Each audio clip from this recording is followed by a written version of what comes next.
Pemirsa Anda masih menyaksikan segmen khusus Manufacture Tech Science Indonesia, masih bersama saya Safrina Nasution, dan saya masih bergabung secara eksklusif untuk berdiskusi bersama dengan Presiden for East and Southeast Asia, Pacific and Global Travel Retail, Philip Morris International, Bapak Vassilis Gkatzelis. Bapak Vassilis, thank you so much for still having us here in your place in Jakarta. Thank you, Bu Safrina. Terima kasih, Bapak. So we're going to move on towards still in the innovation that clearly plays a central role in Sampoerna's transformation. Now, my question would be, how does this strong focus on innovation translate into opportunities for human capital development, but not only in Sampoerna, but also across Indonesia's broader workforces?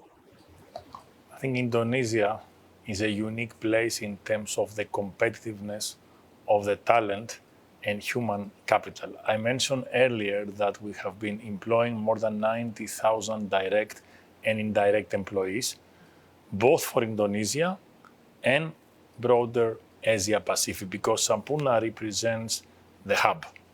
Now, when we think about the export orientation and services, we have already more than 3,000 Indonesians that are providing other services in areas of digitalization, technology, finance, human resources, supply chain in 39 countries, or are producing our portfolio for more than 30 market destinations. So this is the starting point.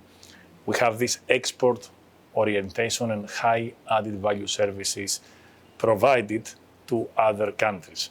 But we have also Indonesians in leadership roles across the world. We have around 100 Indonesians who are having leadership roles, for example, in Hong Kong, our regional headquarters, or in Switzerland, our global operations center, and I would say in most parts of the world. So we see Indonesians getting important roles to contribute across different functions. I mentioned earlier about our advanced lab, but I think we see the human capital getting the scale when we collaborate across the broader ecosystem.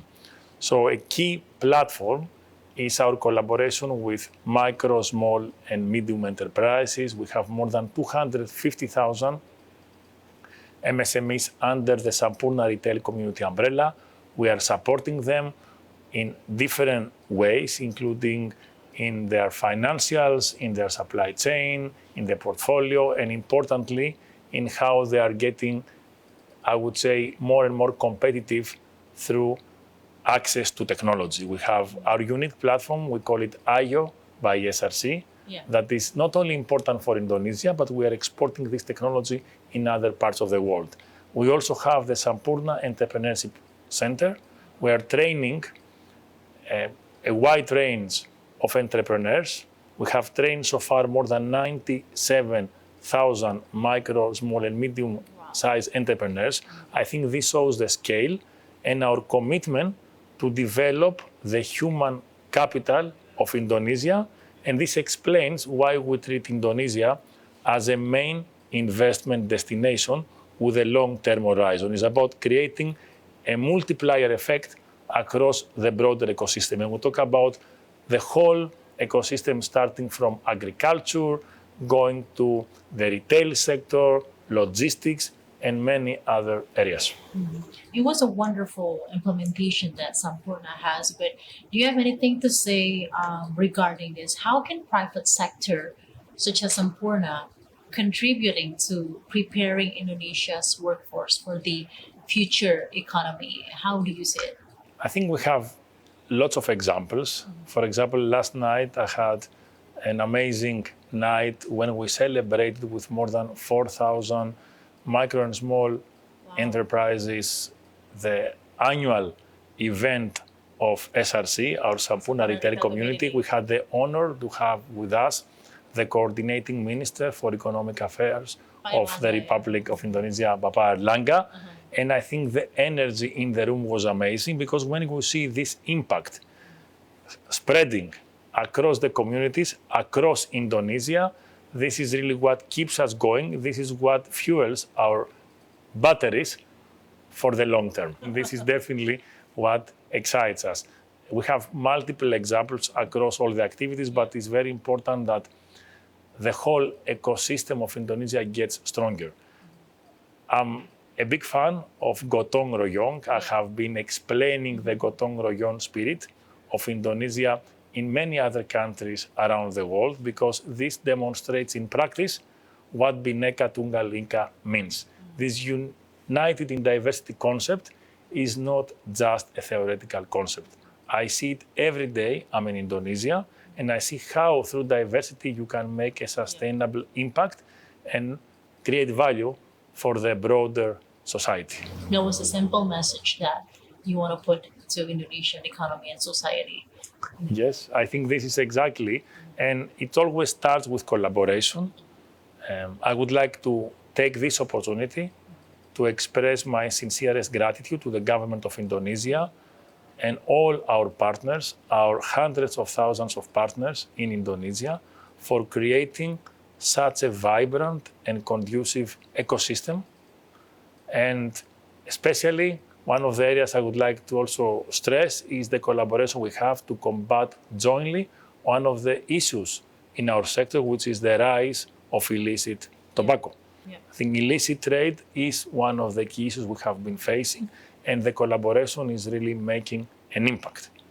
But I think I would like to also stress that the gotong royong is what will ultimately help us anticipate and address a variety of issues.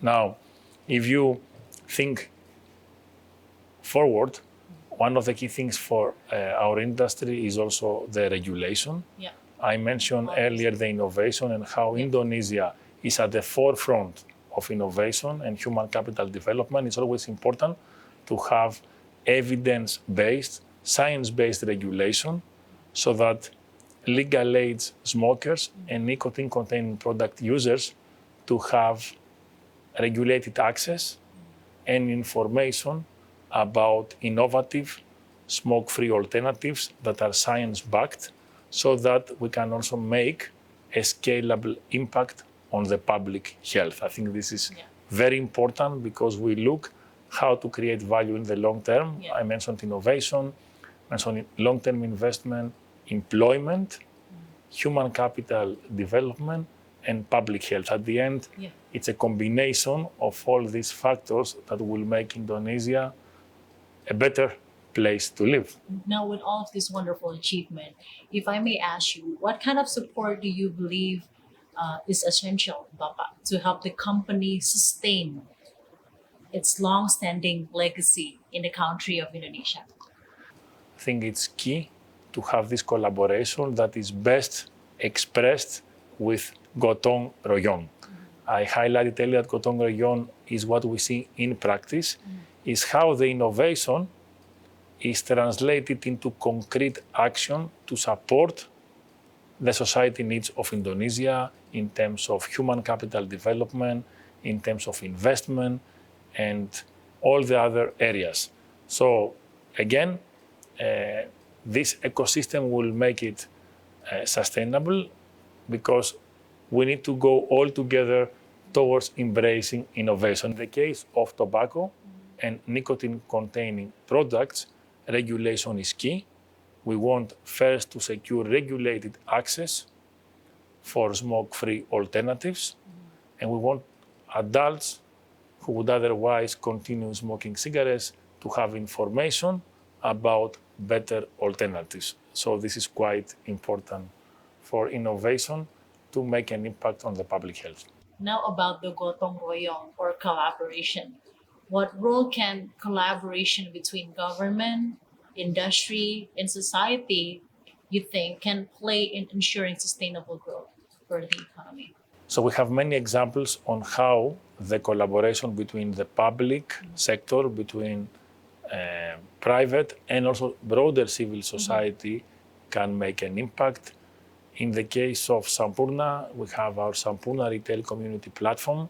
We have signed Memorandum of Understanding, MOU, with several state-owned enterprises, so we can use this ecosystem across different areas that are important for Indonesia. For example, we have collaboration with National Bank BRI, we have Telkomsel in the case of telecommunications, we have also Post Indonesia when it comes to postal service.